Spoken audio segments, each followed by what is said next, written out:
Hello everyone, welcome to Alpha Academy YouTube channel. তোমরা thumbnail দেখে অবশ্যই বুঝতে পেরেছো আজকে আমরা কি নিয়ে কথা বলতে চলেছি। আজকে আমরা বেসিক্যালি কথা বলবো কেমিস্ট্রি অনার্স নিয়ে এবং মাস্টার্স পিএইচডি যা আছে সেগুলো নিয়ে কথাবার্তা বলবো। কেমিস্ট্রির ভালো কলেজ কোনটা, কেমিস্ট্রি সহজ নাকি কঠিন, ফিউচার কি, এছাড়া আরো যেগুলো রয়েছে যে তাদের জন্য কেমিস্ট্রি অনার্স, তারপর এর সহজ নাকি কঠিন, ফিউচার কি আছে, সবকিছু এ টু জেড আমরা আলোচনা করবো। ঠিক আছে, তো তোমরা চ্যানেলে নতুন হয়ে থাকলে অবশ্যই চ্যানেলটা সাবস্ক্রাইব করো এবং প্রচুর প্রচুর এই ভিডিওটা শেয়ার করো, লাইক কমেন্ট শেয়ার, এবং প্রচুর প্রচুর বন্ধু বান্ধবদের কাছে শেয়ার করে দেবে। আর যারা জুনিয়র রয়েছে, মাধ্যমিক দেবে, 11-12 উঠবে বা উঠেছে বলতে পারো, তো তাদের কাছে চ্যানেলটার লিঙ্ক অবশ্যই শেয়ার করে দিও, কারণ ক্লাস 11-12 এর ভিডিও মোটামুটি আর কয়েকদিনের মধ্যে থেকে আমি মার্চ মাসে বলে দিয়েছি, প্রায় ওই 20 তারিখের দিক দিয়ে শুরু, তখন ভিডিও আসা শুরু করবে, তোমরা সবার কাছে শেয়ার করে দিও। আর ক্লাস 10 ভিডিও অলরেডি স্টার্ট করে দিয়েছি, এখন একটু পেন্ডিং এ রয়েছে জিনিসগুলো কিছু কারণের জন্য, বাট ক্লাস চলবে। ঠিক আছে, তো চলো শুরু করে দেখ আজকে ভিডিওটা। তো সবার প্রথম আমরা কথা বলবো যে বেস্ট কলেজ, সেরা কলেজ কোনটা হয়। এবার এই সেরা কলেজ নিয়ে কথা বলতে গেলে প্রথমেই যেটা বলবো সেটা হচ্ছে যে আমাদের এই যে সাবজেক্ট গুলো কেমিস্ট্রি, ফিজিক্স, বায়োলজি, বা বায়োলজি তো হয় না, বায়োলজি হয়, সেখানে জুলজি, বোটানি, মাইক্রোবায়োলজি, বায়োটেকনোলজি, এগুলো সব ভাগ হয়ে যায়। তো ব্যাপারটা হচ্ছে যে এগুলো হচ্ছে আমাদের প্র্যাকটিক্যাল রিলেটেড সাবজেক্ট, অর্থাৎ এগুলো আমাদের থিওরি ক্লাসের সঙ্গে প্র্যাকটিক্যাল করতে হয়। বাট কেউ যদি ম্যাথ অনার্স নেয় বা অন্যান্য অনার্স নেয়, তাহলে সেক্ষেত্রে কিন্তু তার থিওরি থাকে, মানে প্র্যাকটিক্যাল থাকে না, তার প্রজেক্ট থাকে। ঠিক আছে, তো যেহেতু প্র্যাকটিক্যাল থাকে, তো প্রত্যেকটা কলেজেই, ম্যাক্সিমাম কলেজেই প্র্যাকটিক্যাল ভালো হয়। ঠিক আছে, ম্যাক্সিমাম কলেজেই প্র্যাকটিক্যাল ভালো হয়, ধরে ধরিয়ে করা হয়। তো সবার প্রথমে সবাই ভাবে যে প্র্যাকটিক্যাল ভালো হয় না, প্র্যাকটিক্যাল ম্যাক্সিমাম কলেজেই ভালো হয়, কারণ প্র্যাকটিক্যালের যে এক্সামগুলো হয় সেগুলো অন্য সেন্টারে গিয়ে আমাদেরকে এক্সাম দিয়ে আসতে হয়। তো সেক্ষেত্রে কোনো কলেজ চাইবে না যে তাদের কলেজের ছেলেমেয়েরা প্র্যাকটিক্যাল বাজেভাবে শিখুক এবং অন্যান্য কলেজে গিয়ে বাজে করে পরীক্ষা দিক, কলেজের রেপুটেশনটা খারাপ হোক। এটা কখনো হয় না। ম্যাক্সিমাম কলেজেই আমি যতটুকু দেখেছি, ম্যাক্সিমাম কলেজেই প্র্যাকটিক্যাল ঠিকঠাকই হয় এবং স্টুডেন্টদেরকে যথেষ্ট শেখায়। কিছু কিছু কলেজ আছে যেগুলো ছেলেমেয়েদের আরো একটু ধরে ধরে হাতে ধরে ধরে, মানে যেটা বলা হাতে খড়ি দেওয়া আর কি, তো সেইভাবে ধরিয়ে ধরিয়ে প্র্যাকটিক্যাল গুলো করায়। তো সেরা কলেজ সিউর আন্ডারে প্রায় 160টা মতো কলেজ রয়েছে। ঠিক আছে, 150 থেকে 160টা কলেজ রয়েছে সিউর আন্ডারে। সব কলেজ তো ফিজিক্স অনার্স হয় না, এই কেমিস্ট্রি অনার্স হয় না। বেশ কিছু কলেজ রয়েছে যেগুলো আমি মনে করি যে ভালো কলেজ। যে প্রথমে যেটা রয়েছে সেটা হচ্ছে, প্রথম বলে কিছু না, আমি বেশ আমার আন্ডারে কিছু রেখে দিয়েছি। স্কটিশ চার্চ কলেজ রয়েছে, আশুতোষ কলেজ রয়েছে, মৌলানা আজাদ কলেজ রয়েছে, আমি যে কলেজে পড়ি দীনবন্ধু এন্ড্রুস কলেজ রয়েছে, এই হয়ে গেল 4টে। সেন্ট পলস কলেজ রয়েছে, তারপর আমাদের সম্মেলনী মহাবিদ্যালয় রয়েছে যেটা বাঘা যতীনে রয়েছে। আচ্ছা, তুমি যাদবপুরের মহারাজা মানীন্দ্রচন্দ্র কলেজে, সরি ওটা যাদবপুরে না, ওটা শ্যামবাজারে মহারাজা মানীন্দ্রচন্দ্র কলেজ, এবং যাদবপুরে যেটা রয়েছে সেটা হচ্ছে বিজয়গড় জ্যোতিষ রায় কলেজ। ঠিক আছে, এটা রয়েছে। আমাদের বঙ্গবাসী কলেজ রয়েছে, সুরেন্দ্রনাথ কলেজ রয়েছে, এগুলো মোটামুটি ভালো, এগুলোই ভালো। এর বাইরে আরো অনেক কলেজ রয়েছে, সব কলেজই ভালো, বাট আমার স্পেসিফিক্যালি যে কলেজগুলো ভালো লেগেছে তার মধ্যে এগুলো রয়েছে। আরো অনেক কিছু, যেমন নর্থ সিটি কলেজটা রয়েছে শিয়ালদহতে, খুব ভালো একটা কলেজ। নর্থ সিটি কলেজ খুবই ভালো কলেজ কেমিস্ট্রির জন্য। তোমরা চাইলে আমার কলেজেও ভর্তি হতে পারো, বড় অন্য কলেজেও ভর্তি হতে পারো, তোমাদের নিজেদের যা ইচ্ছে। এবার ফিসটা কিছু কিছু কলেজের উপর আপ ডাউন, মানে ওঠানামা করে আর কি। যেমন স্কটিশের ক্ষেত্রে ফিসটা একটু বেশি, সেন্ট পলসের একটু বেশি, আশুতোষে একটু বেশি, এইভাবে বাড়তে কমতে থাকে। But Andrews college, city college, north city college, city college দুটো রয়েছে, নর্থ সিটি আর south city. North city college, তারপর আমাদের সম্মেলনী, আমাদের বিজয়গড়, তারপর ওইদিকে রয়েছে বঙ্গবাসী, সুরেন্দ্রনাথ, এগুলো ফিস গুলো একই দিকে ঘোরাফেরা করে। ঠিক আছে, তো এই কটা কলেজ মোটামুটি আমি বলে রাখলাম। তো তোমরা চাইলে এখানে অ্যাডমিশন নিতে পারো। অ্যাডমিশনের যে এলিজিবিলিটি ক্রাইটেরিয়া সেটা হচ্ছে যে তোমার ল্যাঙ্গুয়েজ সাবজেক্টে কি আছে দেখার দরকার নেই, ওভারঅল যদি 60% থাকে, এবং ওভারঅল সাথে সাথে ধরো তোমার বায়োলজি তো চলবে না, কারণ তোমার পিওরের লাইনে তুমি কেমিস্ট্রি অনার্স নেই, মানে তোমার পাশে ফিজিক্স থাকবে এবং ম্যাথ থাকবে। তো সেক্ষেত্রে কি হবে, তোমার ওই ফিজিক্স, কেমিস্ট্রি, ম্যাথ এবং বাংলা, ইংলিশ মিলিয়ে ওভারঅল তোমাকে 60% দিতে হবে। এটা হয়ে গেল। তার সাথে সাথে ফিজিক্স, কেমিস্ট্রি, ম্যাথ এই তিনটেতেও কিন্তু, এই তিনটে সাবজেক্টে মোটামুটি তোমাকে 60% রাখতে হবে, নিয়ম এটা। তো এই হচ্ছে নিয়ম। ঠিক আছে, পাশে দুটো পেপার থাকবে। তো সেক্ষেত্রে এই হচ্ছে নিয়ম, তোমাদেরকে মোটামুটি ওভারঅল 60 to 65 বা 70% মার্কস রাখতেই হবে, তারপর তুমি ক্যালকাটা ইউনিভার্সিটির আন্ডারে পড়তে পারবে। এবার যদি তুমি মনে করো যে যাদবপুরে ভর্তি হবো বা প্রেসিডেন্সিতে ভর্তি হবো বা রামকৃষ্ণ মিশন যেটা বেলুড় বা রহরা বা নরেন্দ্রপুর, তোমরা সেখানেও ভর্তি হতো এন্ট্রান্সের মাধ্যমে, তোমরা সেখানে ভর্তি হতে পারো। সেখানেও ইন্টার্নশিপ রয়েছে, ইন্টার্নশিপ বলতে এন্ট্রান্স এক্সাম দিয়ে তোমাদেরকে ভর্তি হতে হবে, এবং সেখানে ফিসটাও কিন্তু একটু হাই আছে, ঠিক আছে, মোটামুটি হাই আছে, খুব হাই বলবো না, মোটামুটি। তোমরা সেখানেও ভর্তি হতে পারো। আবার যদি মনে করো যে ক্যালকাটা ইউনিভার্সিটির আন্ডারে, আমার দিক দিয়ে আমি যদি বলি ক্যালকাটা সিইউর আন্ডার থেকেই করা ভালো। অনেকে বলে সিইউ খুব চাপ, হ্যাঁ চাপ বটে, চাপ তো রয়েছে, বাট সিইউর আন্ডার থেকে করলে একটা আলাদা ডিমান্ড থাকে, আলাদা থাকে, অনেক কিছুই মর্যাদা থাকে। তো তোমরা চেষ্টা করবে সিইউর আন্ডার থেকেই অনার্সটা করা, ঠিক আছে। এবার আমরা চলে যাবো 2 নম্বর জিনিসে। চলো, 2 নম্বর যে জিনিসটা রয়েছে সেটা ছেলেমেয়েদের সবাই বলে যে কেমিস্ট্রি অনার্স সহজ নাকি কঠিন। দেখো, সবার প্রথমে সহজ কঠিন আমি বলবো না, আমি তোমাদেরকে জিনিসগুলো বলে দিই। তোমরা ভাবছো যে অনার্স পড়বো মানে শুধু একটাই বই পড়বো, কেমিস্ট্রি অনার্স নিচ্ছি মানে শুধু একটাই অনার্স, মানে শুধু কেমিস্ট্রি বই পড়বো, তা কিন্তু নয়। তোমাদেরকে অনেক কিছু পড়তে হবে, যেমন আমাদেরকে পড়তে হয়, অনার্স তো পড়বে, অনার্স রিলেটেড একটা পেপার থাকে যেটাকে বলা হয় এসিসি পেপার। বিভিন্ন সময় বিভিন্ন রকম, ফার্স্ট সেমে ছিল মানে আছে আমাদের ওই আমাদের দিয়েছে কোয়ান্টিটিভ অ্যানালিসিস, সেকেন্ড সেমিস্টারে আমাদের মানে কম্পিউটার কেমিস্ট্রি রয়েছে, এআই রয়েছে, বিভিন্ন রকম থাকে অনার্স রিলেটেড মোটামুটি পেপার থাকে। এই হয়ে গেল। এবার তার সাথে সাথে অনার্সের সাথে সাথে তোমাদের কিন্তু পাস থাকবে, পাশের সাবজেক্ট থাকবে, দুটো পাস থাকবে। সেটা আমি বলে দিয়েছিলাম যে ফিজিক্স আর কেমিস্ট্রি পাশে থাকবে, যেটাকে বলা হয় মেজর আর মাইনর। মেজর হচ্ছে তুমি যে সাবজেক্টে অনার্স করছো সেটাকে বলা হয় মেজর সাবজেক্ট, আগে ছিল কোর পেপার, এখন মেজর হয়ে গেছে। আর তুমি পাশে যে সাবজেক্ট দুটো নিয়ে পড়বে, দুটো সাবজেক্ট একসাথে থাকবে না, ফার্স্ট সেকেন্ড সেমে একটা সাবজেক্ট থাকবে, ধরো ফিজিক্স আর ম্যাথ রয়েছে পাশে, কারোর ক্ষেত্রে প্রথম আর দ্বিতীয় সেমিস্টারে রয়েছে তোমার ওই ফিজিক্স থাকবে, আর কারো ম্যাথও থাকতে পারে, যার যে যেটার জন্য ফর্ম ফিল আপ করবে তার সেরকম থাকবে সোজা। থার্ড ফোর্থ সেমে আবার কারো ম্যাথ কারো ফিজিক্স, যে যেটার জন্য ফর্ম ফিল আপ করবে, এই হলো ব্যাপার। এবার সেমিস্টার জিনিসটাকে একটু বলে দিই। তোমরা যেরকম পরীক্ষা দাও, আগে পরীক্ষা হতো যেটা বছরে 3টে করে পরীক্ষা হতো, বাট কলেজের ক্ষেত্রে সেমিস্টার হয় বছরে 2বার, 6 মাস পর পর সেমিস্টারটা হয়, ঠিক আছে। তো সেই সেমিস্টারে এগুলো তো হয়ে গেল দুটো পেপার, তোমার এসএসসি পেপার, অনার্স পেপার, পাশের পেপার। এবার তোমাদের কিন্তু ওই যেটাকে বলা হয় কম্পালসারি সাবজেক্ট, কেউ বাংলা কেউ ইংলিশ, যার যেটা থাকে সেটা কিন্তু দিতে হবে। তার সাথে সাথে সিভ্যাট, মানে ওটা হচ্ছে কনস্টিটিউশন ভ্যালু অ্যাডেড কোর্স, সেখানে তোমাদেরকে বাংলার সংবিধান সম্পর্কে পড়তে হবে ভারতের। তারপর তোমাদেরকে আরো কিছু পড়তে হবে, সেটা হচ্ছে এনভায়রনমেন্টাল সায়েন্স পড়তে হবে, এবং আরো একটা পেপার পড়তে হবে যেটাকে বলা হয় আইডিসি। ওটা হচ্ছে একটা পেপার থাকে, সেই পেপার অনার্স রিলেটেড একটা পেপার, সেটাও জয়েন করিয়ে দেয় বিভিন্ন পেপার। কারোর ক্ষেত্রে কম্পিউটার সায়েন্স, কারোর ক্ষেত্রে মাইক্রোবায়োলজি, 3টে সেমিস্টারে থাকে ওটা।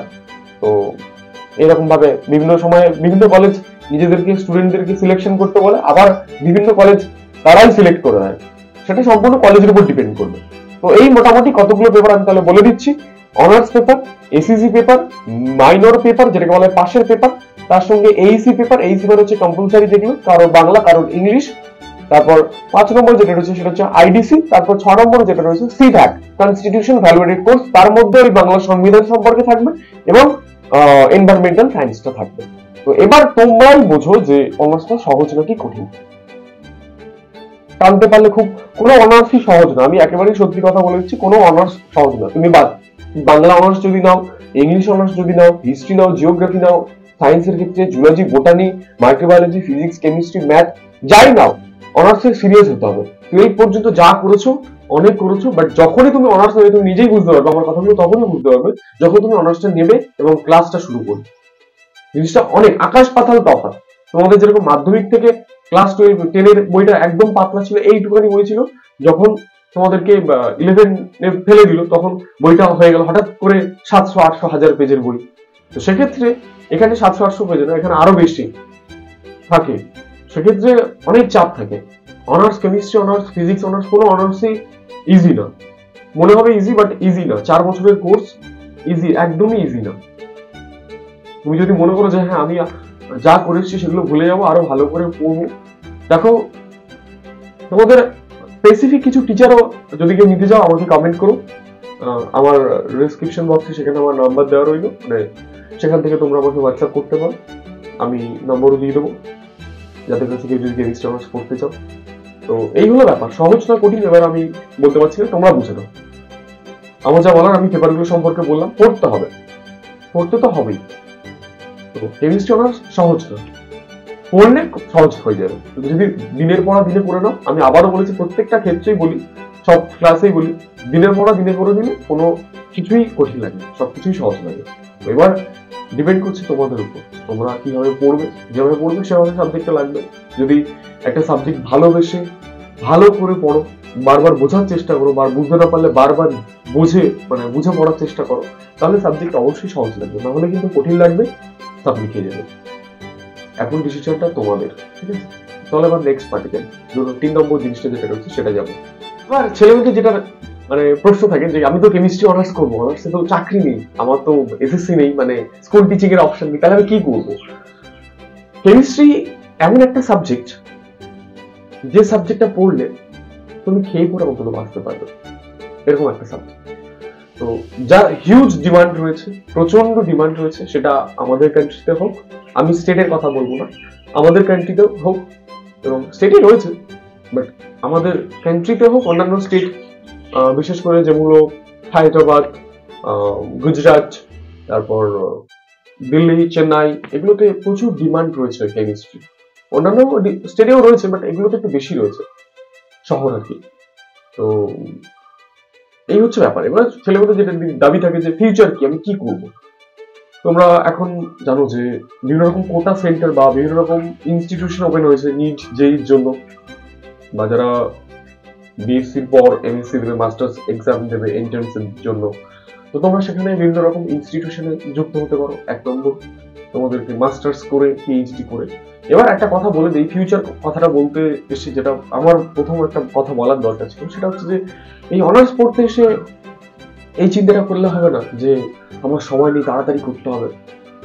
বিএসসি পর তুমি পাবে, স্যালারি খুব কম, 8-10 হাজার টাকা পাবে হয়তো, তাও চাপ আছে।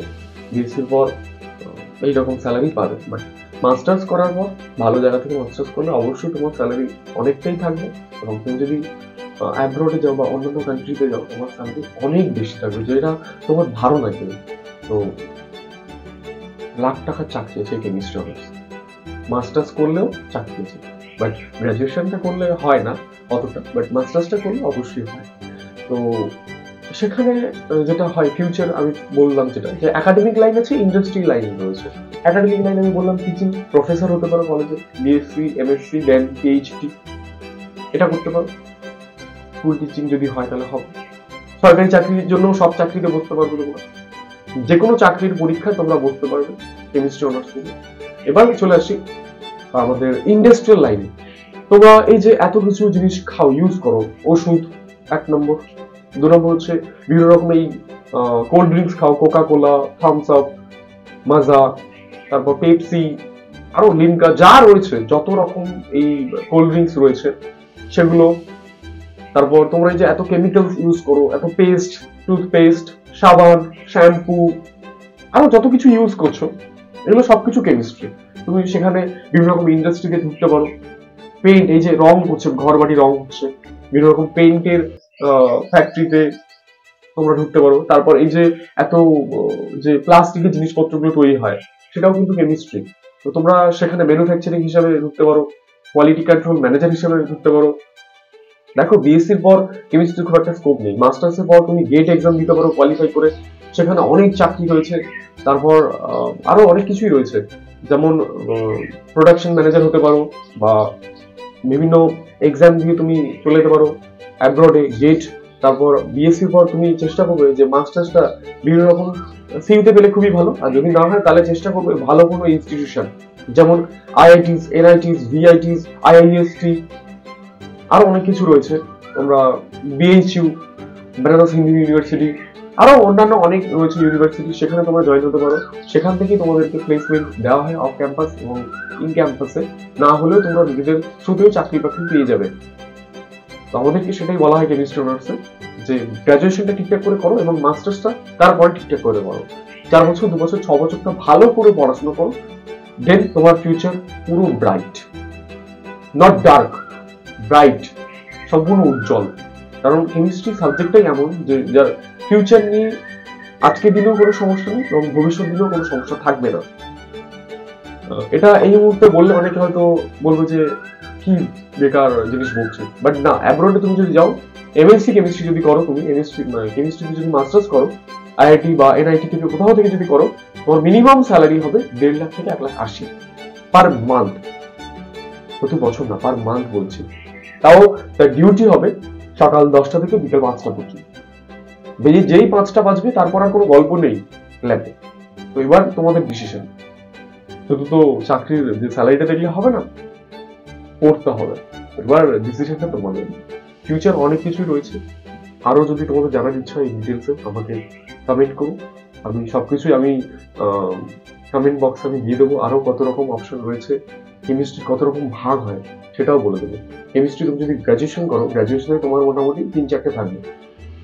তোমার ধরো inorganic chemistry, organic chemistry, physical কেমিস্ট্রিটা তো মানে নর্মাল জিনিস। তার সঙ্গে তোমাদেরকে সিরিও chemistry, industrial chemistry, analytical chemistry, green chemistry, geo chemistry, astro chemistry, আরো হিউজ বায়োকেমিস্ট্রি। কেমিস্ট্রির এত অপশন রয়েছে বলার জন্য। মোটামুটি 23 থেকে 25টা মতো কেমিস্ট্রি অনার্সের স্কোপ, মানে আরো অন্যান্য কেমিস্ট্রি রিলেটেড মানে কেমিস্ট্রি ভাগ রয়েছে, সেটা তোমরা করতে পারো মাস্টার্সে। বাট মাস্টার্স যদি কেউ করো তাহলে সেটা অর্গানিকে হওয়াটা বেশি ভালো, কারণ অর্গানিকের ডিমান্ডটা বেশি থাকে। মাদার যেটা বলা হয় মেজর একটা কোর্স, যেটা করলে তুমি অন্যান্য লাইনেও চলে যেতে পারবে। তো এখন বললাম আমি যে ফিউচার অনেক কিছুই রয়েছে। তুমি বিভিন্ন রকম ইন্ডাস্ট্রিতে, যত রকম ইন্ডাস্ট্রি আছে, যত রকম ফুডের খাবারের ইন্ডাস্ট্রি রয়েছে, ফুড টেকনোলজিতে, যেখানে খুশি তুমি চলে যেতে পারো। কেমিস্ট্রি এমন একটা জিনিস, এরকম একটা জিনিস। তো অনেক হিউজ কেরিয়ার অপশন রয়েছে, সেটা নিয়ে তোমাদের চিন্তিত হওয়ার কোনো কারণ নেই, কারণ কেমিস্ট্রির প্রচুর ফিউচার রয়েছে। ঠিক আছে, চলো এবার 4 নম্বর। এবার আমরা 4 নম্বর যেটা বলবো সেটা জানবো আর কি। সেটা হচ্ছে যে কেমিস্ট্রি তো অনার্স নেবো, তাহলে আমার কস্ট কিরকম হবে। দেখো, কস্ট বলতে গেলে প্রত্যেকটা কলেজে যে অ্যাডমিশন প্রসেস হয়, অ্যাডমিশনের ক্ষেত্রে 3 রকম ভাবে টাকাটা দিতে হয়, মিনিমাম 3 রকম, অনেকে 2 রকম ভাবেও নেয়। সেটা হচ্ছে তুমি যে কলেজে অ্যাডমিশন নিলে, ফার্স্ট সেমের কথা বললাম, তুমি ধরো অ্যাডমিশন নিলে, অ্যাডমিশনের সময় একটা ফিস থাকে, এবং কলেজে যে টিচার গুলো পড়ায় তাদের একটা টিউশন ফিস থাকে। এই দুটো মিলিয়ে মোটামুটি মিনিমাম তোমাদেরকে, যদি তুমি একটা বি প্লাস গ্রুপ কলেজে যাও, যেমন আমি যে কলেজের নামগুলো বললাম, Andrews college, Birbandhu Andrews college, Surendranath college, Sammilani college, Bangabasi college, Scottish church college, saint Paul's college, Asutosh college, এখান থেকে এই যে এদের যে এটা টিউশন ফিস বা এবং কলেজের যে অ্যাডমিশন ফিস, এটা মোটামুটি 5.5 থেকে 10,000 15,000 চলে যেতে পারে ভর্তি। ফার্স্ট সেম, শুধু ফার্স্ট সেমের কথা বললাম, ঠিক আছে, কলেজে ভর্তির কথা বললাম। কারণ যেগুলো এন্ড্রুজ কলেজ, তারপর সম্মেলনী, বঙ্গবাসী, বিজয়গড়, এগুলোর ফিস কম থাকে, ওই 5.5, 6, 7 এর মধ্যেই হয়ে যায়। তুমি যদি আশুতোষে বা সেন্ট পলস বা স্কটিশে যাও, সেক্ষেত্রে ফিসটা একটু বেশি, স্কটিশের ফিসটা সবচেয়ে বেশি। সেক্ষেত্রে ওই বললাম যে মোটামুটি 5.5, 6 থেকে তুমি 10, 15, 20 এরকম ধরে রাখো, ঠিক আছে। আর এবার আসি টিউশন ফিস। দেখো, কেমিস্ট্রি অনার্স নিতে গেলে কিন্তু এই এমন একটা সাবজেক্ট কেমিস্ট্রি অনার্স যেখানে কিন্তু প্রচুর খরচা হয়। একটা সাধারণ মানুষের যদি মধ্যবিত্ত ফ্যামিলি থেকে আসে, চালানোটা খুবই কঠিন হবে, খুবই কঠিন। কারণ তোমাকে 3টে সাবজেক্টের টিচার নিতে হবে, ইনঅর্গানিক, অর্গানিক, ফিজিক্যাল তো নিতেই হবে, এই 3টে তো মাস্ট নিতে হবে। এবার তার সঙ্গে এসএসসি পেপার রয়েছে, কখনো আমাদের অ্যানালিটিক্যাল কেমিস্ট্রির একটা পার্ট যেটা বললাম ফার্স্ট সেমে দিয়েছে, কোয়ান্টিটিভ অ্যানালিসিস, তারপর আর্টিফিশিয়াল ইন্টেলিজেন্স যেটা আমাদের কম্পিউটার কেমিস্ট্রি রয়েছে। তো এই একটা এসএসসি পেপারের জন্য এক্সট্রা তুমি নিতে পারো, বাট আমরা নিই যদিও, তুমি চাইলে নিতে পারো। তো এই হয়ে গেল 3-4টে টিচার। এবার তুমি যে পাশে পড়বে, পাশে তোমার ফিজিক্স আছে, অনেকের ম্যাথ রয়েছে, তো সেক্ষেত্রে ফিজিক্স নিতে হবে, কারণ ম্যাথ থাকলে সেও তুমি নিতে পারো, অনেকে নেয় না আবার, বাট মিনিমাম তোমাকে 3-4টে টিচার নিতে হবে। এবার কলকাতার দিকে টিউশন ফিস কিন্তু হাই, গ্রামের দিকে এরকম 500-700 এরকম না, কলকাতার দিকে মোটামুটি শুরু হয়, আমি যতদূর জানি ওই মোটামুটি ওই টিউশন ফিস অনেকে এই দিকে আমাদের সাউথের লাইনে, সাউথ কলকাতার দিকে যারা পড়ে, এই দিকের লাইনে কলকাতার এই দিকে, তাদের ফিস যথেষ্ট বেশি। সেইগুলোকে ঠিকই আছে, টিউশন ফিস মোটামুটি ধরে রাখো তুমি 700 থেকেই ধরে রাখো। যারা অনার্স পড়বে কেমিস্ট্রি অনার্স, পার টিচারের ফিস হচ্ছে মোটামুটি 700 টাকা করে ধরে রাখো, 700 টাকা করে। এবার বিভিন্ন টিচার বিভিন্ন রকম দেয়, 700 থেকে 1000-এর মধ্যে ধরে রাখো, তার থেকে বেশি হবে না। কারণ আমরা যাদের কাছে বলি তাদের ফিস তার মধ্যেই থাকে। ইন ডিটেলসে কারো যদি নাম্বার লাগে বা ফিস সম্পর্কে জানো বা জানার কোনো প্রয়োজন থাকে, তাহলে আমার ডেসক্রিপশন বক্সে আমি নাম্বার দিয়ে রেখেছি, আমার হোয়াটসঅ্যাপ নাম্বার, সেখানে তোমরা আমাকে হোয়াটসঅ্যাপ করতে পারো, ঠিক আছে? কোনো কিছু জানার থাকে ফিস এরকম রয়েছে। এবার কেউ যদি বাড়ি থেকে এসে মেসে বা হোস্টেলে থাকে, তো সেক্ষেত্রে কিন্তু এক্সট্রা টাকা খরচ হয়। যেমন হোস্টেলে থাকলে বা মেসে থাকলে সেক্ষেত্রে কিন্তু মিনিমাম 3,500 টাকা খরচা হয়ে যায়, 3.5-5 সব মিলিয়ে। তুমি যদি টিউশন মানে কেমিস্ট্রি অনার্স পড়তে যাও, মোটামুটি বাইরে থেকে যদি এসে কলকাতা থেকে পড়তে যাও, তাহলে সেক্ষেত্রে তোমার মোটামুটি 5-6 হাজার টাকা চলে যাবে, 6-5-6-7 এরকম চলে যাবে। বাট তুমি যদি যাতায়াত করো তাহলে খুব একটা বেশি খরচা হবে না, ওই মোটামুটি যেতে আসতে টিউশন ফিস সব মিলিয়ে তোমার তাও ওই 3,500-এর কাছে চলে যাবে, 3,000-3,500-এর মধ্যে চলে যাবে। তো কারো যদি কোনো কিছু ডাউট থাকে, জানার ইচ্ছে থাকে, আমাকে কমেন্ট করতে পারো অথবা আমাকে হোয়াটসঅ্যাপ করতে পারো, সেখানে আমি বলে দেবো, ঠিক আছে?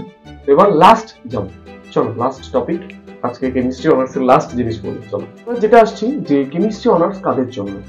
দেখো, আফটার এইচএস পরীক্ষা যারা গ্রাম থেকে আসো, আমি শহরের ছেলেদের কথা বলছি না, অনেকে তো বড় লোকের ছেলে আছে, অনেক বড় বড় ফ্যামিলি থেকে আসে, বিলং করে, অনেকে মিডিল ক্লাস ফ্যামিলি থেকে গ্রাম থেকে উঠে এসে একটা স্বপ্ন নিয়ে যায় যে ইন ফিউচার যাতে ভালো কিছু হয়, তার মধ্যে আমিও একজন। তো সেক্ষেত্রে যেটা হয় যে কাদের জন্য কেমিস্ট্রিটা, এই যে টিউশন ফিস এত কিছু যদি টানতে না পারো তাহলে কিন্তু সমস্যা হয়ে যাবে, মাঝপথে টিচার নিয়ে ছেড়ে দিলে সেটাও কিন্তু অনেক সমস্যা হবে। তো সেক্ষেত্রে একটু নেওয়ার আগে ভেবেচিন্তে নেবে, বাড়িতে সবার সঙ্গে কথাবার্তা বলে নেবে। তোমার যদি ইচ্ছে থাকে সেটাও ভালো, but family condition, financial condition তো দেখা দরকার। তো সেক্ষেত্রে তোমরা বাড়ির লোকের সঙ্গে একটু যদি কথাবার্তা বলে নেবে যে এরকম ফিস ব্যাপার রয়েছে, আমার যাতায়াতের এরকম একটা খরচা রয়েছে, খরচ বা অন্যান্য যা রয়েছে সেগুলো তো দিতে হবে। তাহলে তোমরা যদি বলো বা আমাকে বলবে, যদি বলে তাহলে অবশ্যই তোমরা সেটা দেখো। আর না হলে আমার মনে হয় না যে অনার্সটা নিয়ে চালানো উচিত। আর যদি ইচ্ছে থাকে, খুব প্রচন্ড ইচ্ছে থাকে, তাহলে তোমাদের নিজেদেরকে কিছু করতে হবে। যেমন আফটার এইচএস তোমরা যথেষ্ট বড় হয়ে যাও, তোমরা যথেষ্ট সেন্সিটিভ হয়ে যাও, তোমরা যথেষ্ট ম্যাচিওর হয়ে যাও। অনেক ছেলেমেয়ে আছে ইম্যাচিওর, বাট যারা অনার্স পড়ে আমি তো মনে করি যে তারা ইম্যাচিওর, কারণ অনার্স স্টুডেন্টরা কখনো ইম্যাচিওর হতে পারে না, হলেও সেটা পরে ঠিক হয়ে যায়। তো সেক্ষেত্রে তোমরা একটু এগুলো নেওয়ার আগে ভেবেচিন্তে ফিস বা অন্যান্য যে সমস্ত জিনিসগুলো রয়েছে আমি বললাম, সেগুলো কিন্তু জেনেই নিয়ে। অনার্স সহজ না, মোটেও সহজ না, প্রচুর পড়তে হবে, ঠিক আছে? আর ফিসটা তো আমি বললাম, তুমি একটা নর্মাল কলেজ থেকেও পড়তে পারো, যেগুলো আমি বললাম এগুলো এই সমস্ত কলেজগুলো যথেষ্ট ভালো, তোমরা সেখানে পড়তে পারো। আর এগুলো নিয়ে তোমার বাড়িতে কথা বলো, যদি ইচ্ছে থাকে তাহলে অবশ্যই তোমরা বাড়িতে নিয়ে কথা বলো, আর যদি না থাকে তাহলে তোমরা অনার্সে এসো না। অন্যান্য কোনো অপশন রয়েছে, মেডিকেল অপশন, বিএমএলটি রয়েছে, ওটিটি রয়েছে, ফার্মা রয়েছে, সেগুলো তোমরা পড়তে পারো, সেখান থেকে তোমরা তাড়াতাড়ি কিছু পেয়ে যাবে। বাট কেমিস্ট্রি অনার্স করলে তোমাদেরকে মিনিমাম 6 বছর 6.5 বছর সময় দিতেই হবে, কারণ অনার্সে 4 বছর, অনার্সের পর অনেকে পায় কিন্তু স্যালারি খুবই কম, 10-12 এরকম, তাও খুব একটা চাপ পাওয়া। সেক্ষেত্রে তোমরা মাস্টার্সটা করলে অনেক বেশি ডিমান্ড থাকে তোমার। তো আমি যা বলার আমি বললাম, এবার তোমাদের যদি মনে হয় তাহলে তোমরা নিয়ে, আর কারোর যদি কোনো ডাউট থাকে তোমরা অবশ্যই কমেন্ট করতে পারো, ঠিক আছে? তো ভিডিওটি ভালো লাগলে অবশ্যই লাইক, কমেন্ট, শেয়ার এবং সাবস্ক্রাইবটা অবশ্যই করে দিও, এবং বন্ধু বান্ধব যারা জুনিয়র রয়েছে তাদের কাছে অবশ্যই বলো, কারণ ক্লাস 11-12 কিন্তু ক্লাস আমি এই কয়েকদিনের মধ্যেই আমি শুরু করি, আর ক্লাস 10 তো শুরু করে দিয়েছি আমি। তো অবশ্যই তোমরা শেয়ার করে দিও, আর চ্যানেলে নতুন হলে আবারও বলছি সাবস্ক্রাইব করে দিও। চলো টাটা।